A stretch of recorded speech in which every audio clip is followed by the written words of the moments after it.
الله أكبر، الله أكبر، الله أكبر، الله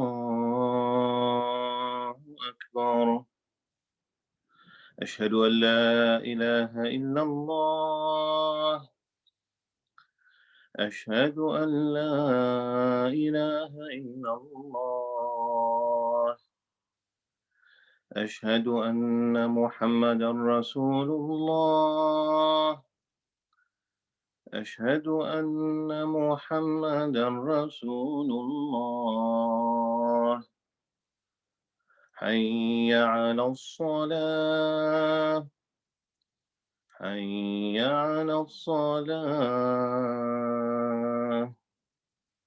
حي على الفلاح. حي على الفلاح. الله أكبر، الله أكبر. لا إله إلا الله.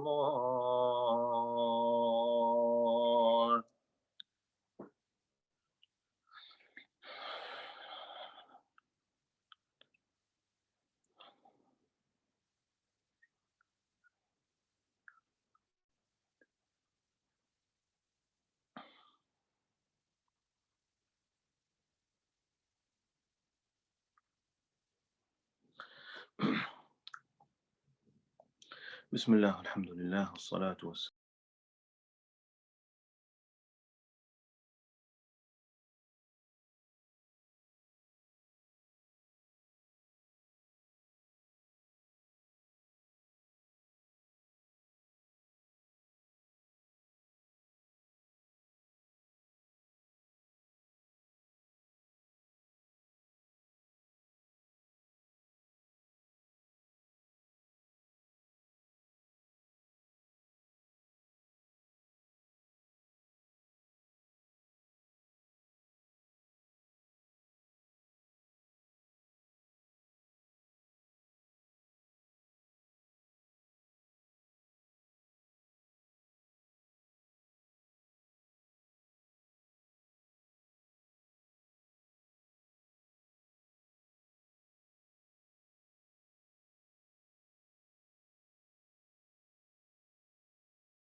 Okay, so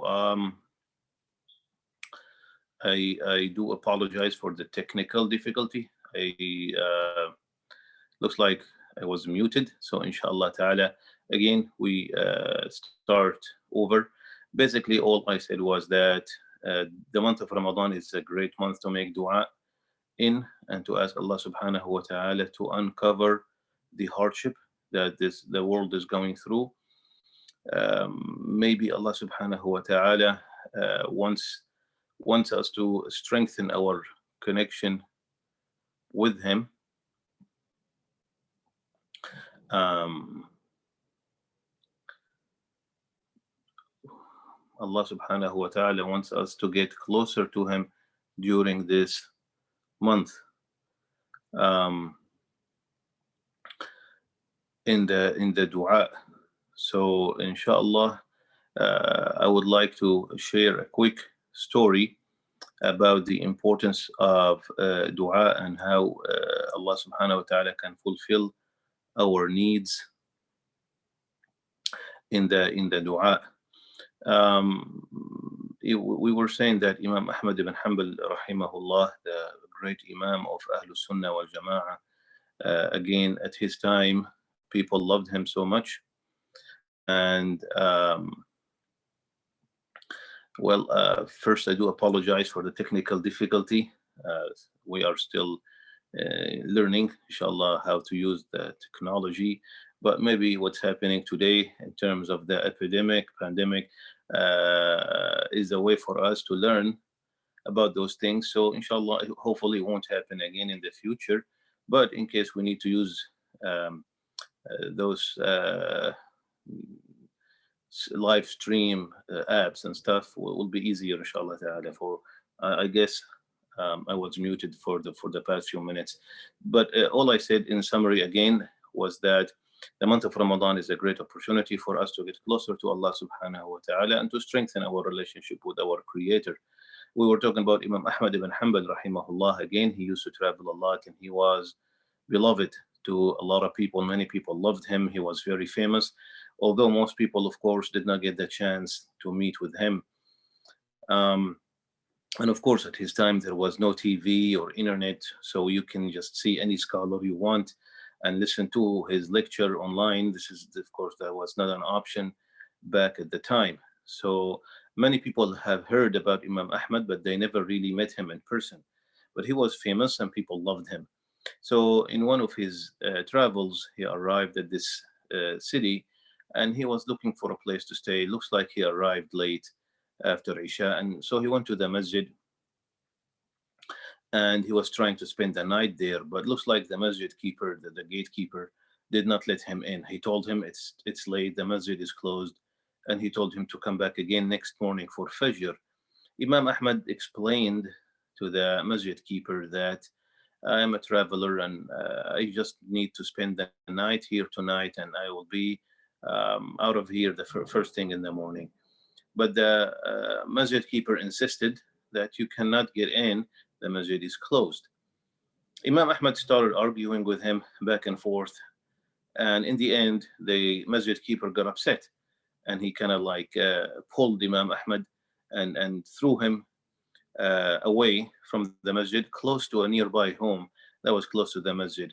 Of course, Imam Ahmad, an old man, very respectful, and again, everybody loved him, was not supposed to be treated that way. But anyhow, Imam Ahmad was really sad for that kind of treatment. All of a sudden, the door opens of that house where he was thrown at, basically Imam Ahmad, and the owner of the house was surprised to see an old man lying on the floor next to his doorstep. So the owner of the house um, asked Imam Ahmad. Of course, he did not recognize that was Imam Ahmad. He asked him, "What are you doing here?" He said, "Well," he told him the story. "I am a traveler. I came from a far place and I was looking for a place to stay, and then this uh, masjid keeper did not let me in. So I'm just looking for a place to stay." So the owner of the house felt bad for the Imam. He invited him in. He asked him to spend the night at his house. So Imam Ahmad agreed. When Imam Ahmad was about to go to sleep, he heard some noises coming from the other room. So he wanted to check it out, and he saw that the owner of the house was doing something. So Imam Ahmad asked him about what he was doing. The owner of the house said, I'm a baker and I spend most of the night, every night, preparing the bread for the next day. And as I am working, I have a habit of making istighfar, saying astaghfirullah, astaghfirullah, astaghfirullah. And I have been doing a lot of istighfar. So Imam Ahmad asked him, he said, what did you find any benefit for the istighfar? Have you noticed anything different?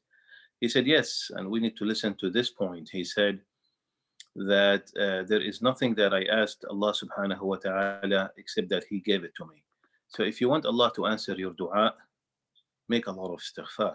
So the baker says to Imam Ahmad, he said, whatever I ask Allah, Allah gives it to me, except one thing I asked Allah for, and He did not give it to me. And I'm still asking Allah for it. Hopefully, He will give it to me. So Imam Ahmad was kind of curious. What was that thing you asked Allah for and He did not give it to you? The man, the baker, said, I made a lot of dua that I would really like to see Imam Ahmad ibn Hanbal in person. I have heard about him a lot and I really love him, but I never met him. Imam Ahmad smiled and he said, I am Imam Ahmad, and because of your dua, I was thrown at your house. I did not come here willingly. And that shows us the power of dua, especially when it is accompanied with istighfar.